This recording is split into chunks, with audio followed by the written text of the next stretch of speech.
राकेश चाचा वो मेरे पड़ोसी थे। अक्सर घर आते रहते थे। शरीर से काफ़ी भारी भरकम थे और खाने पीने के शौकीन थे। घर में घुसते ही कुछ खाने की फरमाइश ज़रूर करते। कुछ खाने को ना भी मिले तो चाय तो ज़रूर ही पीते। घर में खासकर वो मेरी बुआ से ज़रूर बात करते, क्योंकि मेरे फूफा जी गुजर चुके थे। बुआ अकेली थी, ऐसे में उन्हें मोरल सपोर्ट भी मिल जाता था। असल में उस शख्स की बातें इतनी अच्छी थी, बात करने का तरीका, कोई भी उस पर यकीन कर लेता था। इसी वजह से शायद बुआ को उनकी बातें अच्छी लगती थी। पर उसकी यही हरकतें परिवार में बुआ को छोड़कर दूसरे को पसंद नहीं आती थी। पर बुआ की वजह से कोई कुछ कह भी नहीं पाता था। वो बुआ के ससुराल वालों की तरफ से दूर के रिश्तेदार भी लगते थे, इसलिए भी शायद ऐसा होता। वो दिन मुझे अच्छे से याद है। बारिश हो रही थी, जोरदार झमाझम बारिश देखकर मम्मी ने स्कूल जाने से मना कर दिया। अब बचपन में स्कूल ना जाने के लिए मम्मी ही कह दे तो कौन खुश नहीं होगा, इसलिए मैं भी खुश हो गई। साथ साथ मेरे भाई भी बारिश में स्कूल नहीं गए। वैसे मेरा एक छोटा भाई था जो हमेशा मुझसे बड़ा बनने की कोशिश में लगा रहता, और दूसरा बड़ा भाई भी था। खैर, हमने बारिश के मौसम का लुत्फ़ उठाया और रूम में टेंट बनाकर खूब खेला। खेलते खेलते मैं सो गई और जब उठी तो दोपहर के 3 बज रहे थे। बारिश तब तक रुक चुकी थी। मौका मिलते ही भाई भी घर से बाहर घूमने निकल गया। मम्मी सो चुकी थी। मौका देख मैं भी घर से बाहर निकल गई। मुझे लगा मेरा भाई और बाकी के पड़ोस के बच्चे बाहर खेल रहे होंगे, लेकिन जब बाहर गई तो वहाँ कोई नहीं था। मैंने वो सारी जगह छान मारी जहाँ वो हो सकते थे, पर मेरे हाथ कुछ नहीं लगा। मैं उनका इंतज़ार करने लगी। बहुत देर तक कोई नहीं दिखा। बगल में एक बांस की करची पड़ी थी। मैंने उसे उठाया और गीली मिट्टी में कुछ कुछ ड्राइंग बनाने लगी। तभी पीछे से अचानक भारी आवाज़ आई। मैंने पलट के देखा तो वहीं अंकल थे, वहीं जो बुआ से अक्सर बात करने आते थे।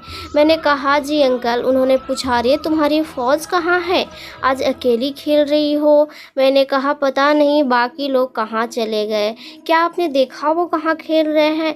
कहीं आपके घर के तरफ वाले मैदान में तो नहीं खेल रहे? लेकिन वहाँ तो मम्मी ने जाने से मना किया है।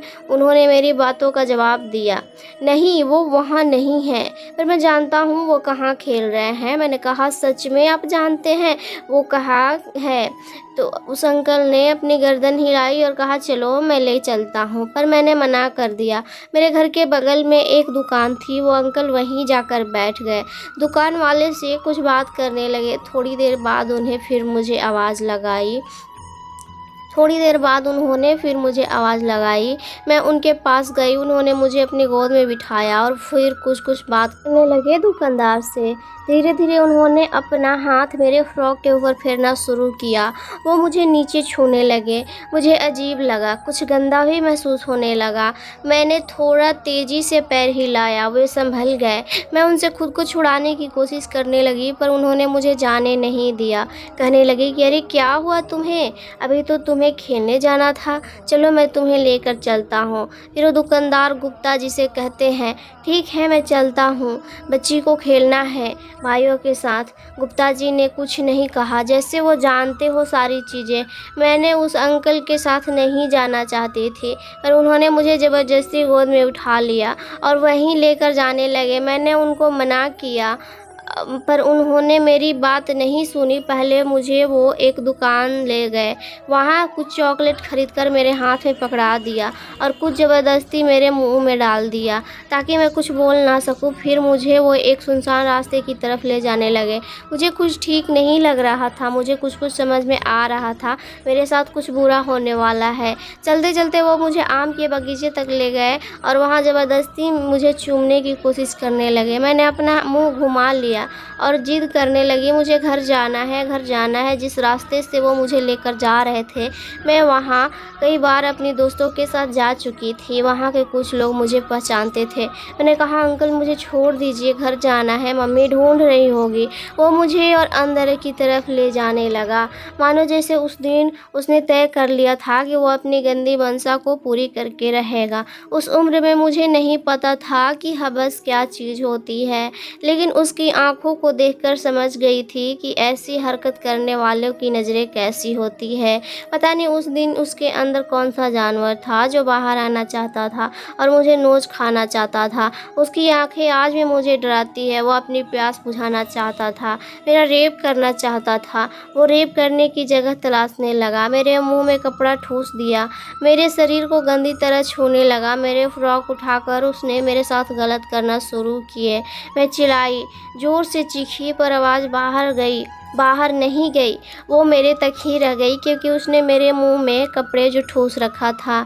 मेरे हाथ से उसने चॉकलेट छीना, फिर चॉकलेट का पॉकेट फाड़ा, मेरे कुछ ऐसे पार्ट्स पर लगाया कि मैं बता नहीं सकती, और कुछ करने की कोशिश की। तब तक कोई बगीचे की तरफ से उसे आता हुआ दिखा। उसने मुझे छोड़ दिया, मेरे मुंह से कपड़ा भी निकाल दिया और मेरे आंसू पोंछ दिए। मुझे गोद में उठाया और आगे ले जाकर छोड़ दिया। जब 8 साल की थी तब उसने सीने पर हाथ फेरा, फिर मेरे कुछ जगहों को छूने लगा था। कहा, खुद से घर चली जाओ, कहीं रुकना मत, सीधा रास्ता है। मैं रोते रोते अपने घर पहुंच गई। मम्मी ने देखा, पहले 2 थप्पड़ लगाए और गुस्से में पूछने लगी कि कहाँ गई थी, शाम हो गई है, किससे पूछकर बाहर गई थी। मैंने कोई जवाब नहीं दिया। बोलती भी तो क्या, मेरी हालत उस वक्त कुछ बोलने की नहीं थी। मेरे साथ क्या हुआ और क्या हो सकता था मुझे उसका इल्म भी नहीं थी।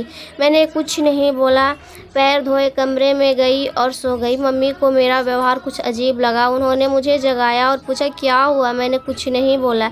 कई महीने बीत गए, मैंने अपनी बात किसी को भी नहीं बताई। मेरे साथ क्या हुआ है, मैं किस चीज़ से गुजर रही हूँ, मैं क्या महसूस कर रही हूँ। हर रोज़ किसी दर्द से गुजर रही हूँ। क्या मेरी उम्र इतनी थी कि मैं दर्द को छुपा पाती। सिर्फ 8 साल की थी, फिर सिर्फ 8 साल। क्या सच में बता पाना इतना मुश्किल होता है। बचपन में ही मैंने कैसे ये तय कर लिया कि मेरे साथ जो हुआ उसमें मेरी गलती थी। मेरे साथ बिल्कुल ठीक हुआ। और तो और उस घटना के बाद मुझे लगता था कि एक गंदी लड़की हूँ। गंदी लड़की क्या होती है, ये सब मेरे दिमाग में आया कहाँ से। मैं 14 साल से इस हादसे को अपने अंदर क्यों दबाए हूँ। मैंने कभी किसी को बताया क्यों नहीं, या शायद मैंने बताया पर किसी ने समझा नहीं। मैं ये दावे के साथ कह सकती हूँ कि मुझ जैसी ऐसी 1000 लड़कियाँ हैं जो खुद को अपने साथ हुई प्रताड़ना का शिकार मानती हैं।